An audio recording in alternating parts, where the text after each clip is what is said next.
Deputy speaker New York state assembly Phil Ramos کی قیادت میں اے بی پیک کا 12 رکنی وفد کل پاکستان کے دورے پر روانہ ہوگا۔ دورے کا مقصد ثقافتی اقتصادی تعلقات کا فروغ اور نیویارک کے ساتھ پنجاب اور سندھ کو سسٹر سٹی کا درجہ دلوانے کی جانب ایک تاریخی پہلا قدم ہوگا۔ نیویارک اسٹیٹ اسمبلی کے ڈپٹی اسپیکر فل راموس کی قیادت میں American Pakistani public affairs committee کا 12 رکنی وفد 2 نومبر کو نیویارک سے پاکستان کے لیے سفر شروع کرے گا۔ یہ بات اے پی پیک کے سرپرست ڈاکٹر اعجاز نے ڈاکٹر پرویز اقبال کی رہائش گاہ پر منعقدہ تاریخی پریس کانفرنس سے خطاب کے دوران کہی۔ Our trip is scheduled to leave on November 2nd from New York, and some people are going from New York, some from Jersey, from Texas. Doctor Ijaz کا مزید کہنا تھا کہ دورے کے دوران پہلے لاہور پہنچیں گے، جہاں سانحہ جڑنوالا کے 200 مسیحی متاثرہ خاندانوں کو امدادی رقم فراہم کرنے کے علاوہ گورنر اور سرکاری حکام سے ملاقاتیں کی جائیں گی۔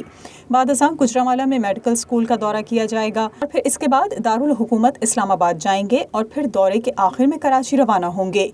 We should go to Pakistan and support our Christian brothers and sisters which are suffering, that around 100 to 200 families. We raised some funds and we wanted to go to give them. We are planning to go first to Lahore. In Lahore we will do that event where we give money to Christians. Also we'll meet governor and other government officials. And then we are planning to drive to Gujranwala, where I'm actually building hospital over last 4 to 5 years. We want to see that hospital and medical school under construction. And then we drive to Islamabad. In Islamabad we'll have some meetings and press conference, and from Islamabad we'll go to Karachi. And same thing we're going to do in Karachi too. Press conference سے خطاب کے دوران deputy speaker فل Ramos کا کہنا تھا کہ دورہ پاکستان کا مقصد سفارتی تعلقات کو فروغ اور تعاون کے مواقع تلاش کرنا ہے، جس سے پاکستانی امریکن کمیونٹی کو فائدہ پہنچنے کے علاوہ نیو یارک اور پنجاب و سندھ کو سسٹر سٹی کا درجہ دلوانے کی جانب ایک تاریخی پہلا قدم ہوگا، جس کے نتیجے میں پاک امریکہ ثقافتی اور اقتصادی تعلقات میں مزید بہتری لائی جا سکے گی۔ یہ تاریخی سفر نیو یارک اور پاکستان کے درمیان تعاون کو آسان بنانا اور افہام و تفہیم کے ایک نئے دور کی علامت ثابت ہوگا۔ APPAC has sectors throughout the United States. It's not just a New York thing. So this is going to grow. This is going to take on its own life. And there will be many benefits, and it, again, have a multiplier effect. I believe that all the contacts you made, I know you went throughout the country organizing Muslims to make chapters of APPAC. They exist. Now, what you're doing here should be done with all those states. I can help provide, some contacts within those legislatures. Find an ally of mine who can work with them and see if we can duplicate that. And you will see, and remember I told you this, down the road, years from now, you're going to see a change in relationship, and especially economic relationship.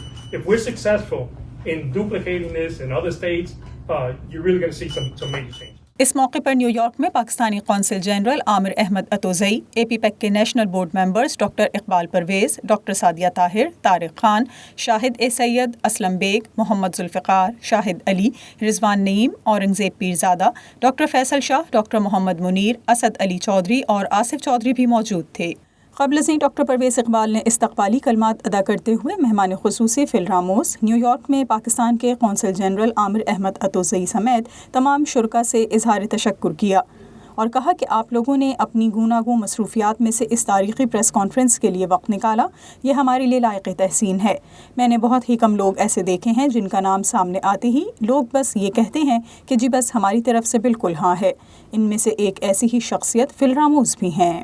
I just want to say one thing about Mr. Phil Ramos. There is very few people on which our community, and people from all walk of community, all different kind of people belonging to this party or this business or this trade of life. Very few people have seen, or maybe haven't seen, other than Mr. Phil Ramos. He is one name on everybody you talk about it. Oh yes, he is the guy. Press conference کے اختتام پر سوال و جواب کا session بھی ہوا، جس میں ڈپٹی اسپیکر فل راموس اور ڈاکٹر اعجاز نے صحافیوں کے سوالات کے جوابات بھی دیے۔